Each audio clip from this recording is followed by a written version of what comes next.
नमस्कार, खरी खरी में आपका बहुत बहुत स्वागत है और मैं हूं आपके साथ मानसी। आज बात होगी खरी खरी में कांग्रेस के घोषणा पत्र की। जी हां, आपको बता दें कि कांग्रेस की जोरदार तैयारी, बीजेपी पर पड़ेगी भारी। सामने आया घोषणा पत्र। जी हां, आपको बता दें कि जैसे जैसे लोकसभा चुनाव नजदीक आ रहे हैं वैसे वैसे कांग्रेस ने भी अब कमर कस ली है और कांग्रेस ने, आप देख सकते हैं किस तरीके से उनकी जो रैली चल रही है उसमें जो जन सैलाब लगातार दिखाई ही दे रहा है। इसी के साथ जो है अब कांग्रेस जल्द ही घोषणा पत्र भी घोषित कर सकती है और इस घोषणा पत्र में आपको बता दें कि सूत्रों के हवाले से हमारे पास ये पत्र आया है जिसमें बताया जा रहा है कि महिलाओं और युवाओं का और किसानों का खासकर इस घोषणा पत्र में ध्यान रखा गया है, जिसमें आपको बता दूं कि 30 लाख जो सरकारी पद खाली पड़े हुए हैं उन पर जो है कांग्रेस नौकरियां निकालेगी। इसके साथ में महिलाओं को 6,000 रुपए महीना रुपए दिए जाएंगे और उसके साथ में 30% जो है उनको आरक्षण भी दिया जाएगा सरकारी नौकरी में। इसी के साथ में आपको बता दूं कि उन्होंने जो एमएसपी के लिए किसान लगातार आंदोलन कर रहे हैं उसमें भी घोषणा पत्र में इसके बारे में भी जानकारी दी गई है और इस पर ज्यादा जानकारी के लिए आज हमारे साथ चर्चा करने के लिए मौजूद है हमारे ऑनलाइन एडिटर अमलेंदु उपाध्याय जी। अमलेंदु जी, आपका बहुत बहुत स्वागत है। अमलेंदु जी, जैसे जैसे लोकसभा चुनाव नजदीक आ रहे हैं वैसे वैसे कांग्रेस ने जो है अब लगातार अपनी तैयारियां जोर कर दी हैं और जो है घोषणा पत्र जो है कांग्रेस का जो है जल्द ही जारी हो सकता है और इस घोषणा पत्र में ऐसी चीजें लिखी गई हैं जो बीजेपी को टक्कर दे सकती है। क्या कहना चाहेंगे आप? देखिए, बीजेपी को टक्कर ही नहीं दे सकती है, बल्कि कहा जाए कि एक मायने में कांग्रेस ने भारतीय जनता पार्टी से इस मामले में बढ़त बना ली है कि उसका घोषणा पत्र लगभग तैयार हो चुका है। उसकी घोषणा पत्र की घोषणा किसी भी समय हो सकती है कि कांग्रेस का घोषणा पत्र आ गया है। घोषणा पत्र में जो मुख्य मुद्दे होंगे वो उसको लेकर के, जिस तरीके से राहुल गांधी की भारत जोड़ो न्याय यात्रा चल रही है और उसमें वो जिन 5 न्याय की बात कर रहे हैं वो कांग्रेस के घोषणा पत्र में वो 5 न्याय जो है वो एक तरीके से उनका रिफ्लेक्शन होता हुआ दिखाई पड़ेगा। उनमें खासतौर से रोजगार की गारंटी है, व्यवसाय का भरोसा है, डिग्री का सम्मान है, युवा न्याय है, राजनीतिक न्याय है। तो ये सारी चीज़ें उसमें आएंगी और मतलब खास तौर से उसका फोकस जो होगा वो रोजी रोटी, रोजगार, जातिगत जनगणना और सैनिकों को पेंशन, किसानों के लिए एमएसपी, ये सारे मतलब मुद्दे जो हैं उसके अंदर वो शामिल होंगे। इस तरीके की सूचना हम लोगों के पास है कि जो मुद्दे उसमें आ रहे हैं वो क्या क्या उसमें मुद्दे एक तरीके से हो सकते हैं। तो जैसे देखिए, अब ये कांग्रेस का एक ट्वीट अभी थोड़ी देर पहले हुआ है कि भारत में बेरोजगारी से तंग आकर हर घंटे 2 युवा आत्महत्या करते हैं। 20 से 24 साल के युवाओं में बेरोजगारी दर 44.49% है। कुल 30 लाख से ज़्यादा सरकारी पद खाली हैं। आज देश में 45 साल से सबसे ज़्यादा बेरोजगारी है। इन सभी समस्याओं का अंत होने वाला है, युवा न्याय की स्थापना होने वाली है बस कुछ देर में। तो यानी कांग्रेस ने यह घोषणा एक तरीके से कर दी है कि थोड़ी ही देर में युवा न्याय की स्थापना होने वाली है। और ये युवा न्याय क्या है, जिसकी राहुल गांधी बार बार चर्चा करते रहे कि क्या युवा न्याय है और युवाओं को किस तरीके से न्याय मिलना चाहिए। जो 45 साल में सबसे ज्यादा बेरोजगारी होने की बात कही जा रही है। मानसी जी, आपको याद होगा कि 2014 का जब लोकसभा चुनाव हुआ था तो उससे पहले प्रधानमंत्री नरेंद्र मोदी ने घोषणा की थी कि वो प्रतिवर्ष 2 करोड़ रोजगार देंगे। बिल्कुल। और वो वायदा प्रधानमंत्री का आज तक पूरा नहीं हुआ है। वो 2 करोड़ रोजगार की बात छोड़िए, बल्कि जो आंकड़े हैं वो ये बताते हैं कि प्रतिवर्ष जो है वो लाखों रोजगार केंद्रीय नौकरियों में समाप्त हुए हैं। यानी कि जो नौकरी देने का वायदा था वो नौकरी देने का वायदा पूरा नहीं हुआ। तमाम बड़े पीएसयूज जो थे, जो सरकारी नौकरी दिया करते थे, सबसे बड़ा नौकरी देने का संस्थान जो रेलवे है, उसमें लगातार नौकरियों का अभाव हुआ। मतलब नौकरियां खत्म हुई, नई भर्तियां नहीं निकली और जो नौकरियां निकल सकती थी उन नौकरियों को भी प्राइवेटाइजेशन उसका कर दिया गया। तो यानी कि प्राइवेटाइजेशन करने के साथ साथ जो है वो नौकरियां खत्म हुई।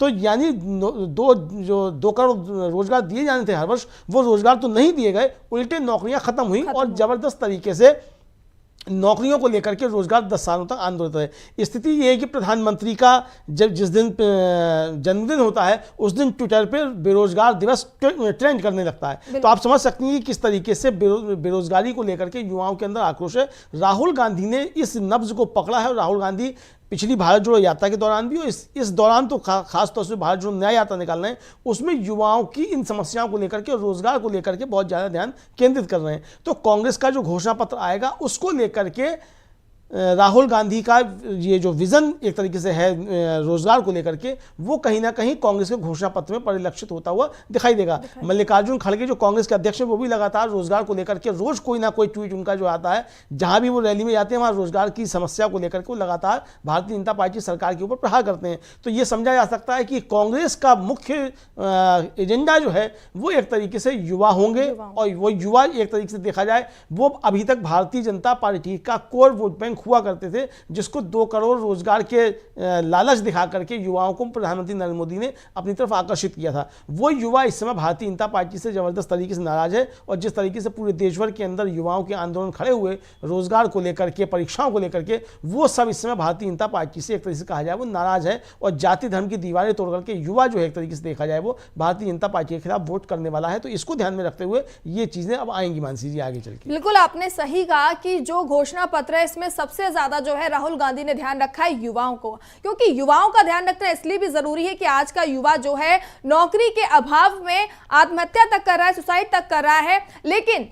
लेकिन जो सरकार बीजेपी लगातार बोल रही थी कि 2 करोड़ जो है नौकरियां दी जाएंगी, लेकिन अभी तक जो है कार्यकाल उनका खत्म होने को आया है, लेकिन अभी तक उनको नौकरी नहीं मिली है। युवा बेरोजगार हैं, आत्महत्या कर रहे हैं, परेशान हैं, यहां तक कि कई लोग तो ठेले तक लगा रहे हैं जो ग्रेजुएट हैं, पढ़े लिखे हैं, इसके बावजूद भी उन्हें नौकरी नहीं मिल पा रही है। और राहुल गांधी ने इस चीज का सबसे ज्यादा ध्यान रखा है, और उन्होंने ये ऐलान किया है, कह सकते हैं कि अगर घोषणा पत्र जारी होता है तो उसमें 30 लाख जो है सरकारी पद जो खाली पड़े हैं उन पे जल्द ही भर्ती कराई जाएंगी, और लोगों को जो बेरोजगार है उनको रोजगार दिया जाएगा जी। और इतना ही नहीं बल्कि ये कि एक जॉब कैलेंडर जारी होगा, ये भी एक इंतजाम करने की घोषणा की जा रही है कि जॉब कैलेंडर होगा। और सबसे बड़ी बात जो है, अभी जो इस सरकार के ऊपर आरोप लगते रहते हैं कि आप भर्तियां निकालते हैं, मालूम पड़ता है कि 5000 पदों के लिए आपने विज्ञापन दिया और उस पर जो है वो 50 लाख लोगों ने आवेदन कर दिया, आपने उस पर 400 रुपया 500 रुपया एग्जामिनेशन की फीस रख दी। वो एग्जामिनेशन की फीस उन बेरोजगारों के ऊपर जो एक दंड होता है एक तरीके से, एक तो बेरोजगार, ऊपर से आप उनसे परीक्षा की फीस ले रहे हैं। उसके बाद वो मालूम पड़ता है कि वो पर्चे लीक हो गए,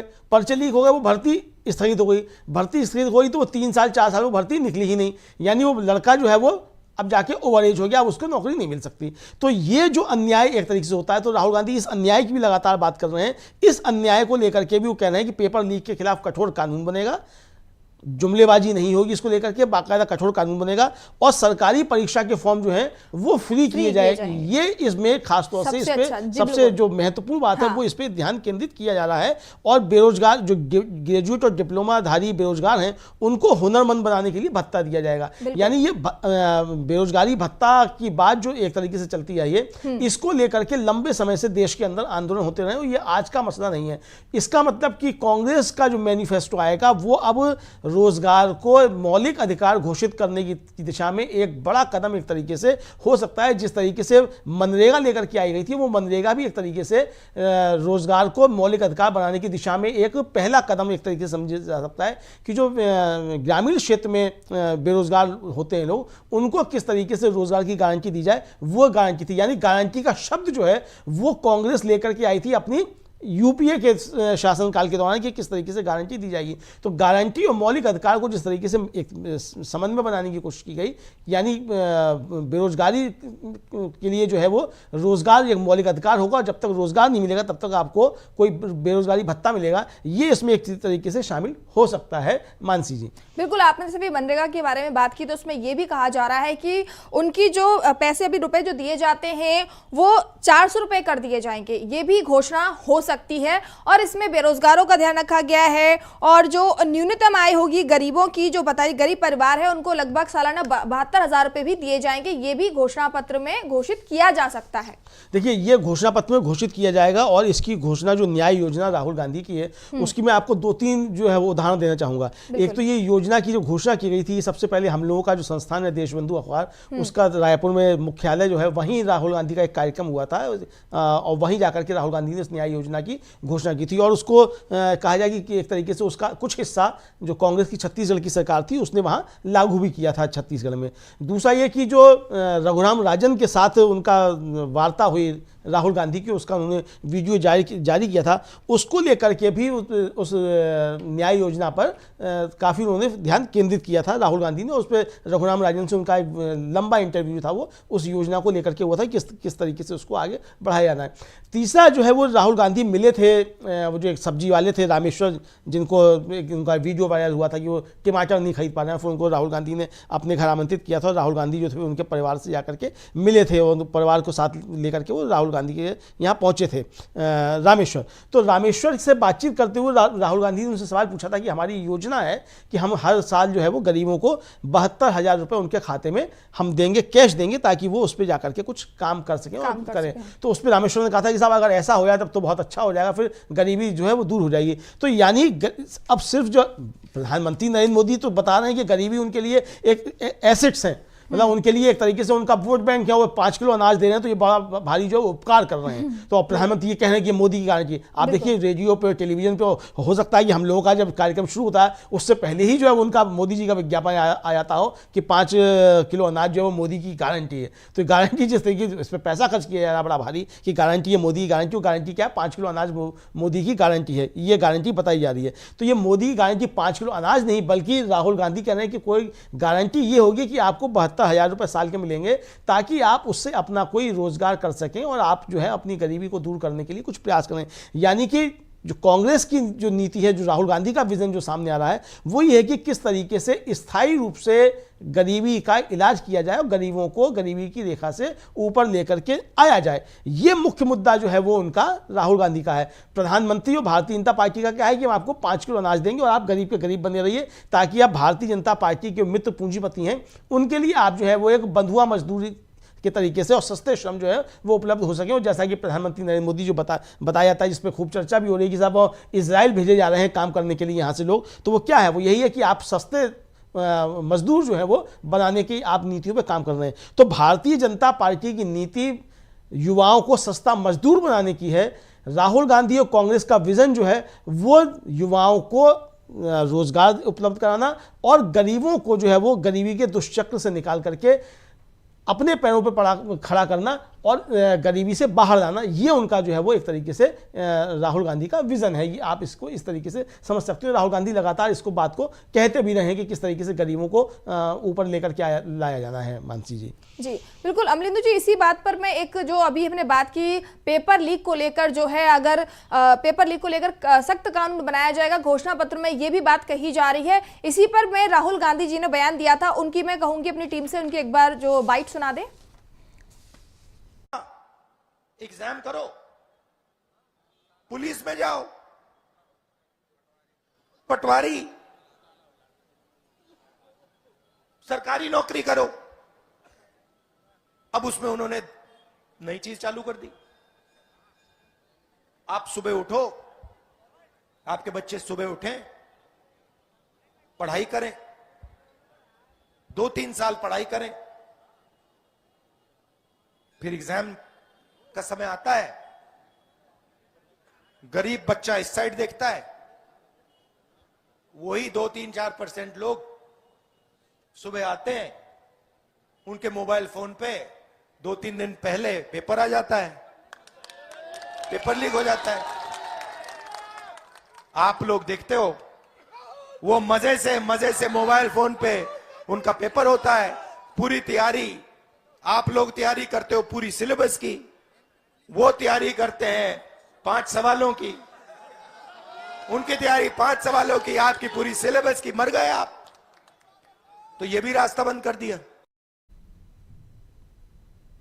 तो ये थे राहुल गांधी, जिन्होंने पहले ही बोल दिया था कि वो किस तरीके से ध्यान रखेंगे, क्योंकि तैयारी करते हैं उन्होंने इस मुद्दे को ध्यान में रखा कि किस तरीके से अभी यूपी में जो है पुलिस परीक्षा भर्ती का जो पेपर लीक हुआ था, उसके बाद कई ज्यादा जो विद्यार्थी थे, जो छात्र थे, उनमें ज्यादा मायूसी थी। इस चीज को उन्होंने ध्यान रखा और उन्होंने कहा है कि अगर वो घोषणा पत्र ये जारी होता है तो इसमें इस कानून को सख्ती से लागू किया जाएगा ताकि इस तरीके के जो लोग हैं उन पर रोक लगाई जाए। और जो छात्र थे इतनी मेहनत से इतने सालों से इंतजार करते हैं कि सरकारी नौकरियां निकलेंगी और वो अप्लाई करेंगे और वो इस परीक्षा को पास करके पुलिस बनेंगे, लेकिन इस तरीके के जो लोग होते हैं वो इनकी परीक्षाओं के पेपरों को लीक कर देते हैं, जिससे कई ज्यादा जो लोग हैं वो परेशान होते हैं। यहाँ तक कि कई लोगों ने आत्महत्या तक कर ली थी। और इस चीज को ध्यान में रखते हुए कांग्रेस ने, है ना, जो घोषणा पत्र में इसका ध्यान रखा है, अगर उनकी सरकार आती है और तो वो ये कानून जरूर सख्ती से लागू करेंगे। जी जी बिल्कुल, इसको लेकर के राहुल गांधी ने कहा है और भी कई बातें कही है, खासतौर से इस पर तो कहा ही है। मतलब पेपर लीक एक बड़ा मसला है, रोजगार बड़ा मसला है। रोजगार के अवसर कैसे मिले और किस तरीके से जो मेहनती छात्र हैं उनको रोजगार के अवसर अच्छे मिले, इसके लिए जो है राहुल गांधी इस पर काम कर रहे हैं। दूसरा जो एक बड़ा मसला जिसको लेकर के राहुल गांधी लगातार बात कर रहे हैं, उन्होंने मध्य प्रदेश, राजस्थान, छत्तीसगढ़ के चुनाव में भी उन्होंने बात करी थी और अपनी इस भारत जोड़ो न्याय यात्रा के दौरान भी वो बात कर रहे हैं, वो है जातिगत जनगणना की। और वो जातिगत जनगणना की बात बार बार इसलिए कर रहे हैं कि ताकि ये मालूम पड़े कि किस जाति के लोग कितने जो हैं, उनके पास क्या संसाधन है, कितना उनका नौकरियों में हिस्सा है, किस तरीके से नौकरियां मिल सकती हैं। तो सरकार की जो योजनाएं बने वो ये ध्यान में देख करके बने कि किस जो प्राकृतिक संसाधन है उस पर किसका कितना अधिकार है और कितना रोजगार में किसकी हिस्सेदारी है। मसला ये है कि जब आपके पास ये आंकड़े ही नहीं होंगे कि कितने लोग बेरोजगार हैं, कितने लोगों के पास आर्थिक स्थिति उनकी खराब है, उसमें किस जाति के कितने लोग हैं और क्या उनकी आर्थिक स्थिति है, तब तक सरकार की नीतियां नहीं बन सकती हैं। राहुल गांधी इसी बात को लेकर के जोर दे रहे हैं कि जब तक कि ये जातिगत जनगणना नहीं होगी तब तक इस पे मालूम नहीं पड़ सकता कि किसके लिए किस तरीके से होना चाहिए। सवाल ये नहीं है कि साहब ओबीसी को ही उसका हक मिलेगा कि नहीं मिलेगा, कि दलितों को हक मिलेगा नहीं मिलेगा, हो सकता है सवर्णों को भी उनका हक नहीं मिल रहा हो। बिल्कुल, मतलब ये एक तरीके से कहा जाए कि संघर्ष की स्थितियां पैदा की जाती हैं कि सब आरक्षण की वजह से ऐसा हो गया, आरक्षण की वजह से ऐसा हो गया, और जबकि मसले कुछ दूसरे हों। तो ये जब तक कि आपके पास ये आंकड़े नहीं होंगे कि किसके पास कितना धन दौलत है, किसके पास कितना रोजगार है, किसके पास कितनी जमीन है, ये जब तक कि आपके पास आंकड़े नहीं होंगे तब तक नीतियां सरकार की नहीं बन सकती हैं। इसलिए जातिगत जनगणना बहुत ज़्यादा जरूरी है और जातिगत जनगणना के बाद ही ये तय हो पाएगा कि किस तरीके से सरकार की नीतियां बने, जिससे सभी लोगों का जो एक तरीके से उत्थान हो और लोग गरीबी के दुष्चक्र से बाहर निकलें और एक खुशहाल भारत, एक समृद्ध भारत जो है वो किस तरीके से बने, तभी ये हो सकता है। तो राहुल गांधी का विजन जो है, राहुल गांधी जो बात कर रहे हैं वो भारत को समृद्ध बनाने, जो खासतौर से जो युवा आबादी है जिसके बारे में कहा जाता है कि भारत जो है युवा शक्ति से भरपूर है और लगभग 65% यहाँ की युवा आबादी है, तो वो युवा आबादी किस तरीके से आगे चल करके एक मजबूत भारत का निर्माण करे। और जो आशंकाएं जताई जाती हैं कि ये जो आज हम 65% जिसको युवा भारत कह रहे हैं, क्या ये 35 साल के बाद या 25 साल के बाद ये वृद्ध भारत होगा, तो ये जाकर के वो स्थितियां ना बन पाए। प्रधानमंत्री नरेंद्र मोदी जो 25 साल के बाद जो 2047 की बात कर रहे हैं विकसित भारत की, उस विकसित भारत के पास प्रधानमंत्री का क्या विजन है? प्रधानमंत्री के पास जुमलेबाजी जिस तरीके से उनके लिए कहा जाता है, उसके अलावा प्रधानमंत्री का विजन कुछ नहीं है। भारत विकसित कैसे होगा? यहां जो बात की जा रही है, कांग्रेस जो बात कर रही है, राहुल गांधी जो बात कर रहे हैं, वो ये बात कर रहे हैं कि किस तरीके से हम नीतियां बनाएंगे, उन नीतियों को किस तरीके से हम इंप्लीमेंट करेंगे और उनका फायदा किस तरीके से देश की अधिकांश आबादी को मिले, ताकि देश जो है वो आगे आने वाले समय में एक समृद्ध भारत बने। इस पे जो चल करके काम हो, तो ये एक महत्वपूर्ण मसला है और इसलिए जातिगत जनगणना जो है इसके लिए एक महत्वपूर्ण बात हो सकती है। मुझे लगता है राहुल गांधी की जो जातिगत जनगणना पे बार बार बातें करते रहे, उसको भी हम लोगों को सुनवा देना चाहिए तो अच्छा रहेगा। तो चूंकि जातिगत जनगणना को लेकर के राहुल गांधी लगातार जो है वो बातें करते रहे और अभी भी बातें कर रहे हैं, हो सकता है कि आजकल में जो मैनिफेस्टो जारी है उसमें इसको प्रमुखता के साथ उठाएं, क्योंकि राहुल गांधी ने जिस तरीके से इसको उठाया है, जिस तरीके से उसको पकड़ा है मसले को, वो लगातार उसकी बात करना भी वहां थे पटना में भी जब राहुल गांधी पहुंचे वहां भी उन्होंने इस मसले को उठाया। तो यानी एक बड़ा मसला इसको लेकर के इंडिया गठबंधन और कांग्रेस जो है इसको लेकर के आगे बढ़ना चाहते हैं। मानसी जी, मैं बिल्कुल अब अपनी टीम से कहना चाहूंगी कि जाति जनगणना पर उन्होंने राहुल गांधी जी ने जो भी बाइट दी थी उसको जरा सुनवाया जाए। राहुल जी एक सवाल है, देश में आरक्षण और संविधान के ऊपर खतरा है, क्या कहना चाहेंगे आप? देखिए, हमारी पॉलिसी बिल्कुल क्लियर है। सुनिए, आपने सवाल पूछा तो अब सवाल का जवाब सुनो, है ना। हमारी पॉलिसी बिल्कुल साफ है। सामाजिक अन्याय के खिलाफ क्रांतिकारी कदम, जाति जनगणना।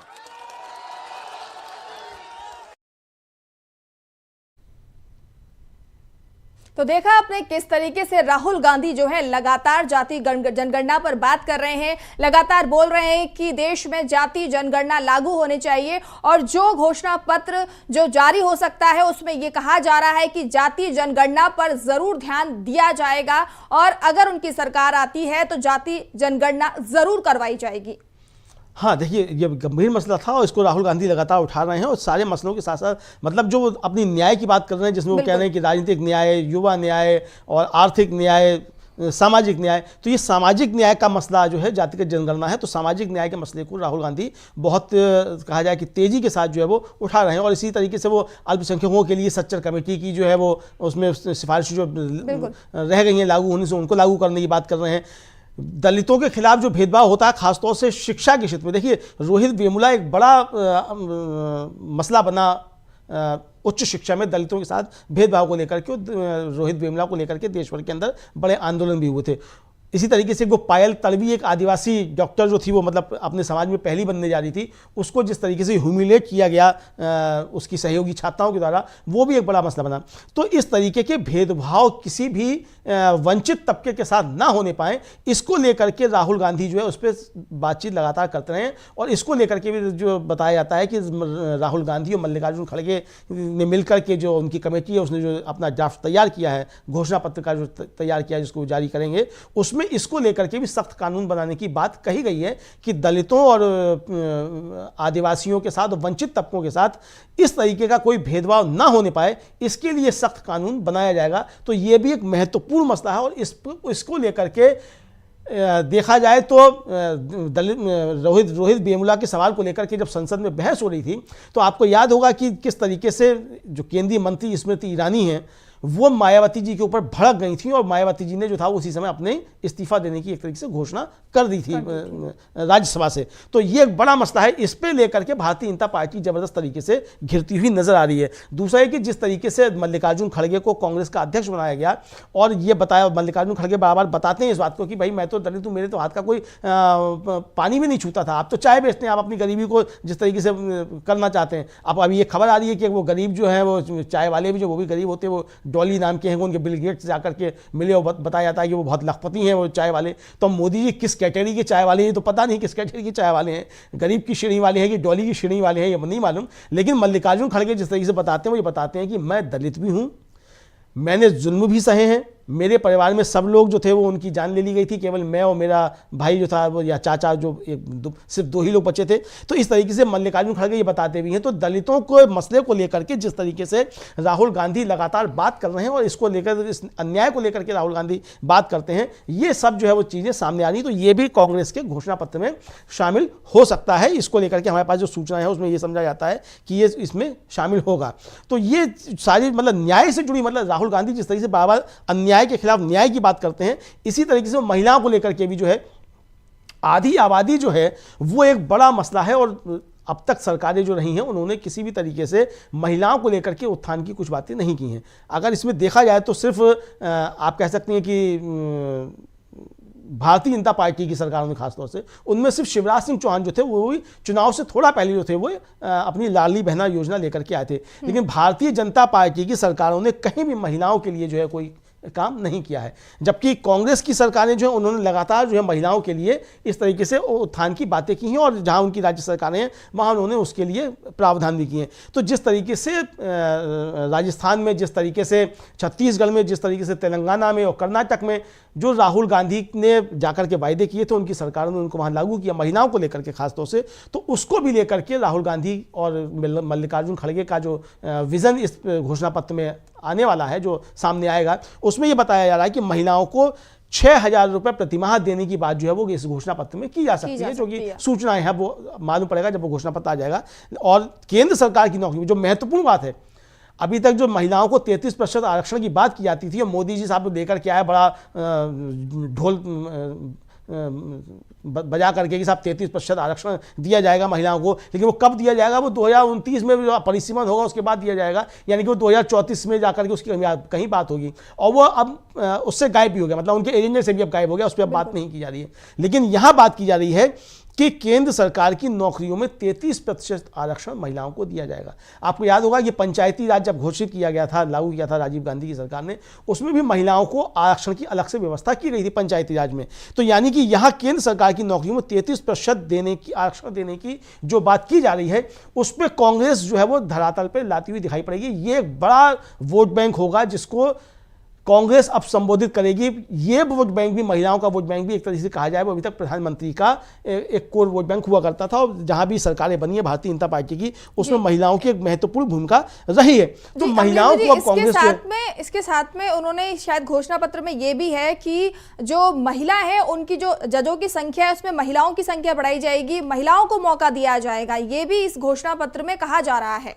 जी जी बिल्कुल, इस घोषणा पत्र में कहा जा रहा है। और देखिए मजे की बात यह है कि जो जिला न्यायालय हैं उनमें तो महिलाओं की संख्या बढ़ रही है, बिल्कुल, और लेकिन हाई कोर्ट में और सुप्रीम कोर्ट में महिला जजों की संख्या जो है वो नहीं बढ़ रही है। जो सीजे चंद्रचूड़ साहब हैं उन्होंने पिछले दिनों टिप्पणी भी की थी कि भाई जिला स्तर पे जो न्यायालय हैं उनमें तो बढ़ रही है, लेकिन यहाँ जो है वो अभी कमी दिखाई दे रही है। मैं देख रहा था कि वो सुप्रीम कोर्ट के एक रिटायर्ड जज हैं जस्टिस मार्कंडे काटजू, उन्होंने भी एक टिप्पणी की थी कि भाई हमारे समय में जो था वो बहुत कम महिलाएं देखने को मिलती थी जिला जज उस न्यायालयों में, अब जिला न्यायालयों में वो संख्या बढ़ रही है, लेकिन अभी भी सुप्रीम कोर्ट, हाई कोर्ट में उनकी काफ़ी ज़्यादा कमी है। तो इसको दूर करने के लिए भी ये बात कही जा रही है कि राहुल गांधी और मल्लिकार्जुन खड़गे का जब कांग्रेस का मैनिफेस्टो जारी होगा तो उसमें यह वायदा किया जाएगा कि सुप्रीम कोर्ट और हाई कोर्ट्स में जो है वो महिला जजों की संख्या बढ़ाई जाएगी। क्योंकि देखिए बहुत बड़े जो केसेस आते हैं वो महिलाओं के ऊपर अपराध को लेकर के होते हैं। एनसीआरबी के आंकड़े भी लगातार बताते हैं कि किस तरीके से महिलाओं पर अत्याचार बढ़ रहे हैं। और महत्वपूर्ण बात यह है कि जो आंकड़े आते हैं उसमें यह भी है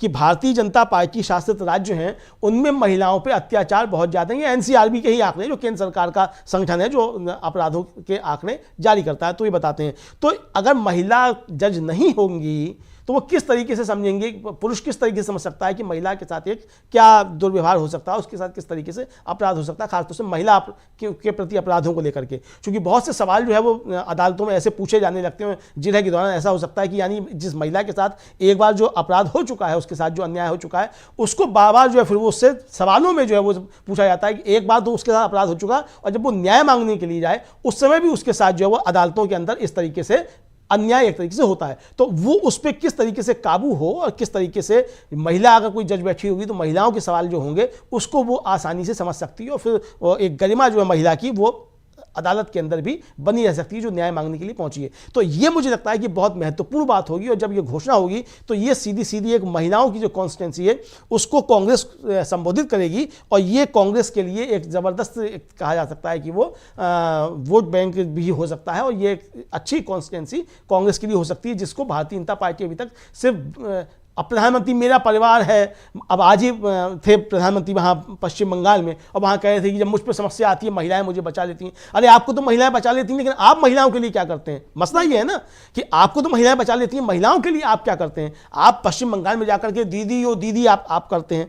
यहाँ आप जिन बेटियों से मिलते हैं, बुला करके दावत देते हैं, जब वो मेडल जीत करके आती हैं, और वो वही बेटियाँ जब सड़कों पर उतरती हैं अपना न्याय मांगने के लिए, तो आपकी पुलिस उनको अपने बूटों से रगड़ती है, और आपके साथ वो व्यक्ति बना रहता है, वो आपके परिवार का सदस्य होता है जिसके खिलाफ वो न्याय मांग रही है, तो वो आपके परिवार में शामिल हो गया। तो आपके परिवार में अगर बृजभूषण शरण सिंह शामिल हो जाते हैं तो किस तरीके से महिलाओं को न्याय मिलेगा, ये एक महत्वपूर्ण मसला है। तो राहुल गांधी और कांग्रेस जिस तरीके से इसको लेकर के संबोधित करने की कोशिश कर रहे हैं, मुझे लगता है कि ये जो है वो एक कांग्रेस के लिए एक अच्छा मुद्दा हो सकता है। इसी तरीके से जो सस्ते सिलेंडर कांग्रेस की सरकारों ने दिए थे, खासतौर से राजस्थान में जो दिए गए 500 रुपये का सिलेंडर दिया गया, और फिर वहाँ घोषणा की गई कि 450 का दिया जाएगा। फिर भारतीय जनता पार्टी ने फिर वहाँ घोषणा करी कि हम भी देंगे। तो भाई आप राजस्थान में देंगे तो पूरे देश भर को क्यों नहीं देंगे? तो यहाँ अब ये बात की जा रही है कि पूरे देश भर में सस्ते सिलेंडर दिए जाएंगे, यानी कि जो महंगाई बढ़ रही है उस महंगाई पर भी काबू पाने की बात होगी। और सबसे बड़ी बात यह है कि जो गैस सिलेंडर का मसला है ये महिलाओं को ज़्यादा जो है वो परेशान करता है, तो महिला कॉन्स्टिट्यूंसी को इस तरीके से संबोधित करने की बात की जाएगी। अब बचता है एक बड़ा मसला जो है वो किसानों का है, मानसी जी। बिल्कुल, किसानों को लेकर भी जो एमएसपी के लिए किसान लगातार जो है आंदोलन कर रहे हैं उस पर भी बात की गई है। किसानों की एमएसपी को लेकर भी कांग्रेस के इस जो घोषणा पत्र है इस पर भी बात की गई है। तो अमलेंदु जी क्या मतलब कहना चाहेंगे एमएसपी को लेकर, जो लगातार किसान आंदोलन कर रहे हैं, कांग्रेस उनकी अब सुनवाई करेगी, उनकी सरकार अगर लागू होती है, एमएसपी की कानूनी जो उनको दर्जा दिलाया जाएगा, ये घोषणा पत्र में कहा गया है। देखिए, ये सिर्फ घोषणा पत्र में कहा ही नहीं गया, बल्कि इसको लगातार राहुल गांधी कह रहे हैं। और जब पिछले दिनों स्वामीनाथन रिपोर्ट की चर्चा चली, स्वामीनाथन जी को, एम एस स्वामीनाथन को जब दिया गया भारत रत्न, तो भारतीय जनता पार्टी ने कहा कि भाई कांग्रेस ने उनकी रिपोर्ट्स लागू क्यों नहीं कर दी। तो कांग्रेस ने बाकायदा प्रेस कॉन्फ्रेंस करके कहा कि उनकी कौन कौन सी रिपोर्ट्स जो थी उसमें सिफारिशें थी उनको हम लागू कर चुके हैं। और कांग्रेस ने कहा कि हम इसकी लीगल गारंटी देंगे। लीगल गारंटी शब्द कांग्रेस इस्तेमाल कर रही है। तो राहुल गांधी भी लगातार जो है वो एमएसपी को लेकर के लीगल गारंटी की बात कर रहे हैं। किसान जो आंदोलनरत हैं अभी एमएसपी को लेकर के, उनकी मांग है। और प्रधानमंत्री नरेंद्र मोदी ने खुद वायदा किया था, जब 3 कृषि कानून बिल वापस लिए थे उस समय भी प्रधानमंत्री ने कहा था कि एमएसपी पे गारंटी दी जाएगी और एमएसपी दी जाएगी। लेकिन अभी तक प्रधानमंत्री की तरफ से इसको एमएसपी देने की बात नहीं की गई और एमएसपी नहीं दी गई है। तो एमएसपी किसानों का एक बड़ा मसला है। और जिस तरीके से किसान आंदोलित हो रहे हैं, आज भी किसानों ने जो है वो ट्रैक्टर मार्च वगैरह निकालने की बात की थी और आज भी उनका आंदोलन चल रहा है। और शंभू बॉर्डर जो है हरियाणा और पंजाब के बीच में, वहाँ भी जो है अभी भी जमावड़ा किसानों का लगा हुआ है। और देखते हैं कि वो दिल्ली की तरफ कूच करते हैं, क्या करते हैं, वो जो होता है। लेकिन एमएसपी किसानों के लिए पूरे देश भर में एक गंभीर मसला है और किसान इसकी लगातार बात करते रहे हैं। तो एमएसपी पे कानूनी दर्जा एमएसपी को दिया जाएगा और लीगल गारंटी दी जाएगी, यानी कि इससे कम मूल्य पर जो सरकार तय कर देगी उससे कम मूल्य पर फिर उनसे उनकी फसल नहीं खरीदी जा सकेगी। और कोई खरीदेगा तो वो कानून के दायरे में आएगा, यानी उसको सजा भी हो सकती है। तो इस तरीके की बात की जाएगी। तो ये किसानों का एक बड़ा मसला जो है उसको लेकर के भी राहुल गांधी और कांग्रेस मल्लिकार्जुन खड़गे इसको जो है वो संबोधित करेंगे। तो ये कांग्रेस के घोषणा पत्र में एमएसपी की लीगल गारंटी जो है ये महत्वपूर्ण एक मसला निश्चित तौर पर अब बनने जा रहा है और कांग्रेस इसको बनाने जा रही है। ये भी भारतीय जनता पार्टी के लिए एक चुनौती एक हो सकता है। तो कांग्रेस की जो जोरदार तैयारियां चुनाव को लेकर के शुरू हो गई हैं, उन चुनावी तैयारियों में ये कांग्रेस का घोषणा पत्र जो लगभग तैयार हो चुका है, उसकी घोषणा कभी भी हो सकती है, ये भी जो है वो सामने आ चुका है एक तरीके से। तो इसको लेकर के भारतीय जनता पार्टी पे दबाव होगा, उसको भी इस पर कुछ बात करनी होगी। अब सवाल ये है कि भारतीय जनता पार्टी अगर एमएसपी पे कोई बात अब करती भी है तो उसकी बात का भरोसा किस तरीके से होगा। यानी मोदी की गारंटी जो कही जाती है, उस मोदी की गारंटी अब कौन लेगा। अब तो समस्या ये पैदा हो रही है ना कि मोदी जी तो ठीक है, मोदी जी तो गारंटी दे देंगे, मगर मोदी जी की गारंटी कौन ले। देश के अंदर संकट जो ये पैदा हो रहा है कि मोदी जी की गारंटी अब कौन गारंटी लेगा। जो कि एक तरीके से तेजस्वी यादव वहां पटना में बात कर रहे थे कि भाई ठीक है, हमारे चाचा की क्या मोदी जी गारंटी ले सकते हैं। तो मोदी जी के चाचा की गारंटी ले लेंगे, लेकिन मोदी जी की गारंटी कौन ले।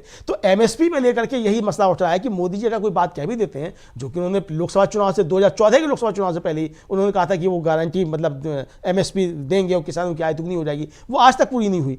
जब आपने कृषि कानून वापस लिए थे उस समय भी आपने कहा था कि एमएसपी जो दी जाएगी, वो भी आज तक पूरी नहीं हुई। और वो कमेटी कहां बनी, उसमें कौन कौन है और उस कमेटी की क्या रिपोर्ट आई, अभी तक किसी को पता नहीं है। मोदी जी को भी पता नहीं है, मतलब किसानों को पता ही नहीं है, लेकिन मोदी जी को भी पता नहीं है वो कमेटी कहां है, उस कमेटी की क्या सिफारिशें आई, उस पर कोई बयान भी नहीं आया उनका, कोई बयान नहीं। सरकार उस पर कोई बात नहीं कर रही है, कृषि मंत्री कोई उस पर बात नहीं कर रहे हैं। कृषि मंत्री जो है अर्जुन मुंडा, उनके पिछले दिनों लगातार जो बयान आए, किसान आंदोलन चल रहा था उसके दौरान भी तो उन्होंने लगातार ये कहा कि हम बात करने को तैयार हैं, बात करेंगे, बैठ करके बात हो सकती है। भाई बैठ करके तो बात हो सकती है, बैठ करके आप बात कर ही रहे हैं। पिछले कृषि मंत्री थे वो भी बैठ करके बात कर रहे थे, लेकिन उस बात करने के बाद जो उस बातचीत के नतीजे, वो नतीजे क्या निकले। क्या एमएसपी पे कानून बन गया? क्या आप एमएसपी पे कोई कानून देंगे?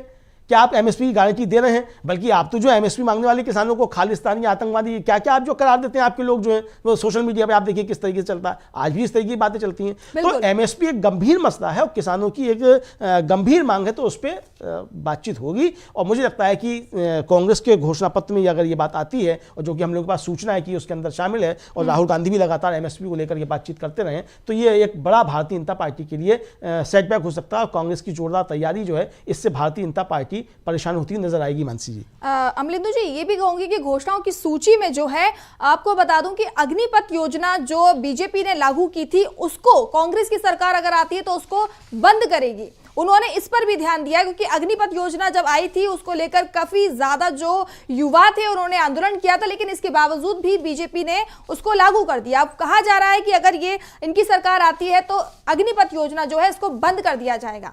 हाँ बिल्कुल, ये बड़ा मसला है। और देखिए अभी राहुल गांधी लगातार इसको लेकर के बातचीत करते रहे और ये कहते रहे कि भाई अब देश के अंदर 2 तरीके के शहीद होंगे। और अभी उनका पिछला वीडियो था वो जो वायरल हुआ था काफी ज्यादा, वो ये था, वो कह रहे हैं कि अब देश के अंदर 2 तरीके के शहीद होंगे।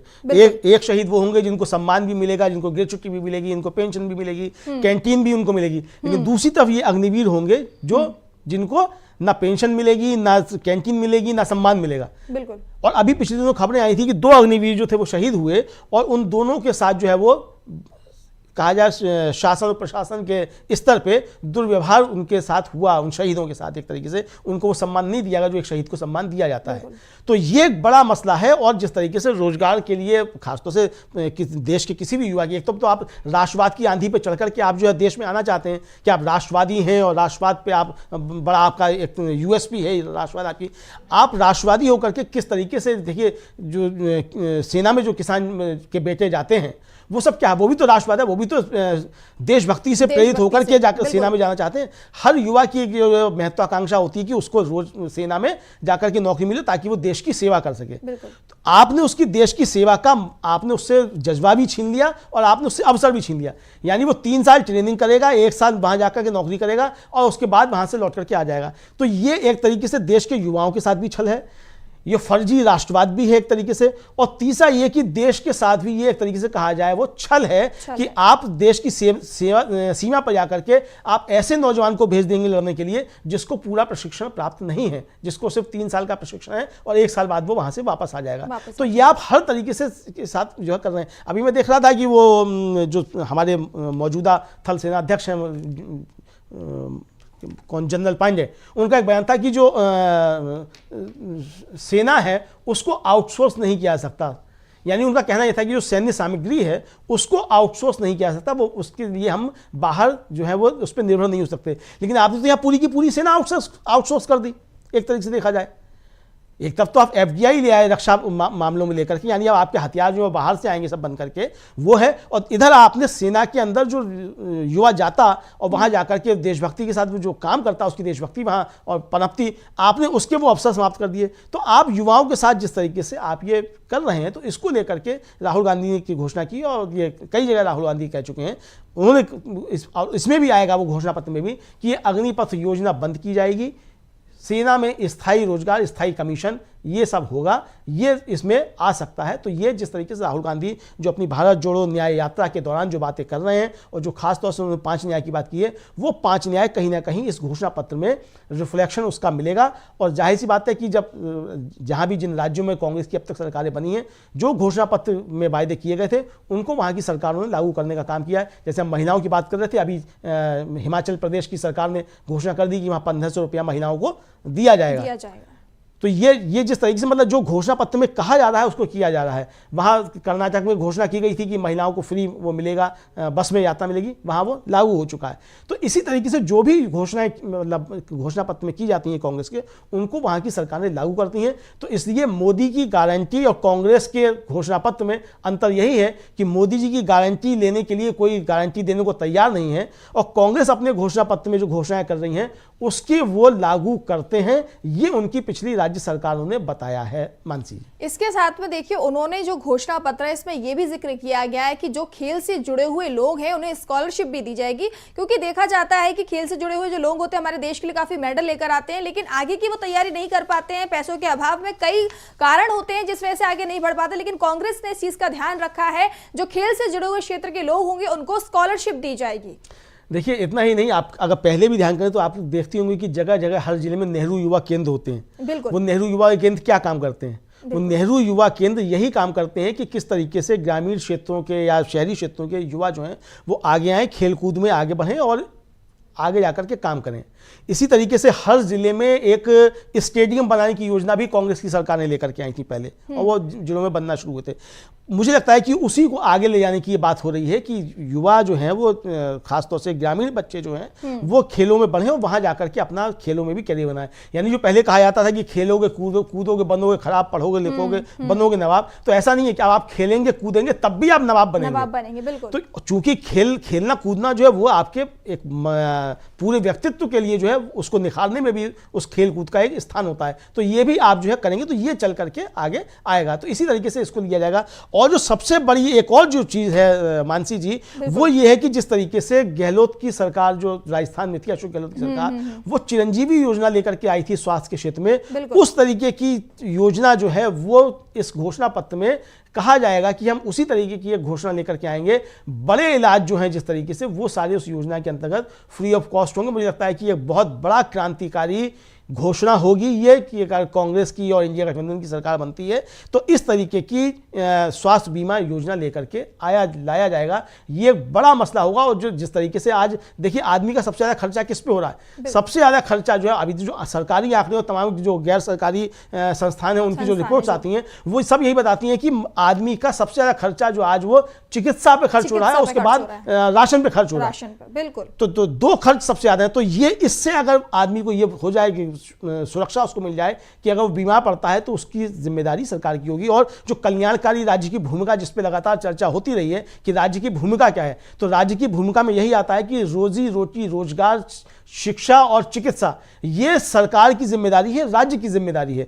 तो इस पे जो है मुझे लगता है कि जो कल्याणकारी राज्य की भूमिका है जिसको पिछली भारतीय जनता पार्टी की सरकारों ने लगातार इसका शरण किया है, उस पे आगे बढ़ने का काम किया जा रहा है और अब इस पे आगे बढ़ा जाएगा। बिल्कुल बिल्कुल अमलिंदु जी, जिस तरीके से कांग्रेस की जो घोषणा पत्र में सूची निकलकर सामने आई है जिसमें कह सकते हैं एक तरीके से युवाओं का, महिलाओं का और जो बुजुर्गों का और स्वास्थ्य का, मतलब खेल हर क्षेत्र के लोगों का ध्यान रखा गया है, सभी का ध्यान रखा गया है इस क्षेत्र में। अगर ये घोषणा पत्र जब ये जारी होगा और सरकार ये आती है तो देश की जनता जो इस समय काफी ज्यादा परेशान है बेरोजगारी से और कह सकते हैं कि आर्थिक संकट से काफी ज्यादा परेशान है, उस चीजों का ध्यान रखा जाएगा, उनको काफी ज्यादा उन समस्याओं से निजात मिल सकता है। बहुत बहुत शुक्रिया अमलिंदु जी, आज आपने इन सभी पर हमको विस्तार से जानकारी दी कि किस तरीके से अगर ये घोषणा पत्र ये जारी होता है तो क्या क्या इसमें योजना है, क्या क्या घोषणाएं की गई हैं। तो दर्शकों, आज के हमारे इस खरी खरी प्रोग्राम में इतना ही। कल फिर मुलाकात होगी एक नए मुद्दे के साथ। तब तक के लिए मुझे दीजिए इजाजत। नमस्कार।